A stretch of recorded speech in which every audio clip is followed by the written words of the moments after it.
Okay, so in this video I want to talk about width, and particularly coming in towards the downswing. And one of the things that I tend to see with a lot of students and with many students over my time is not quite understanding exactly what you're trying to do in the start of the downswing, and not only that, secondary to that, getting the idea of pulling the club down.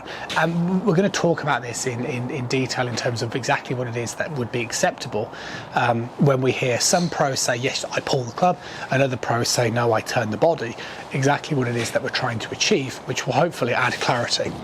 The first thing that I would like you to do to experiment with, and I encourage a lot of my online students to do this, is to get yourself a little bit of rope, and what you want to do is lasso the end together, okay, and then you want to place your place it over your head, place your lead arm through it as well, and then I want you to take it to the tension that you feel you would hold, say, something like a mid-iron. Okay, so if I imagine I'm setting up to a mid-iron here, and then I want this to have that level of tension.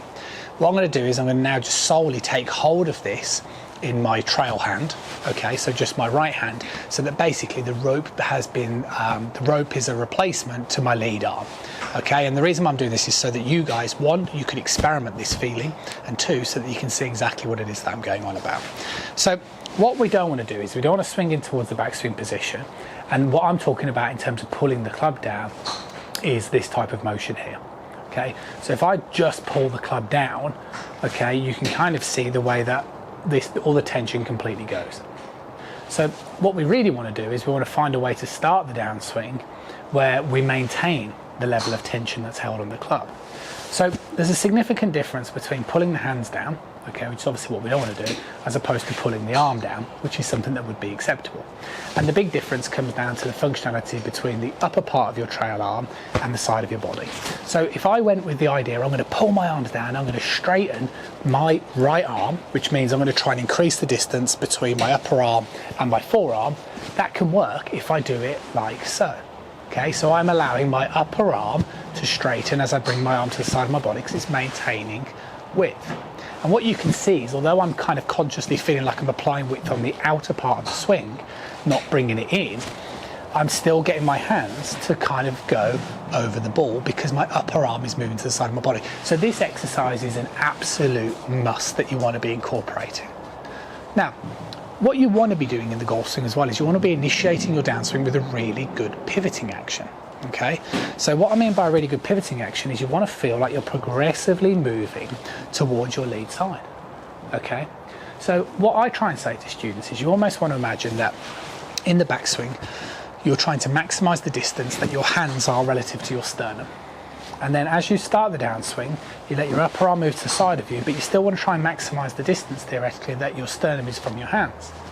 But what you want to be doing is you want to be moving to the lead side. You see, now if I move towards the lead side, some students that I know, their arms get stuck like this. So this is when it's absolutely acceptable to bring and drop your arms down as you rotate towards the lead side. And see the way as I get in towards this impact and post-impact area, I'm still maintaining this tension. So that type of exercise, I think, with that width is an absolute must. And like I say, that's something that I talk about a lot with students online. It's an absolute must just to give you a feeling. And then what you can do, you see, is you can head down to the range and you can start to experiment with that same feeling of width in that backswing position.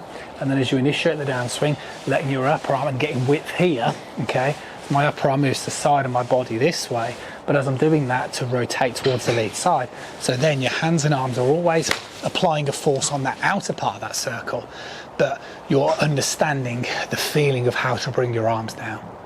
So I'm just really hoping that this video, and when we say don't pull down the hands, doesn't necessarily mean the same thing as don't pull down the arms.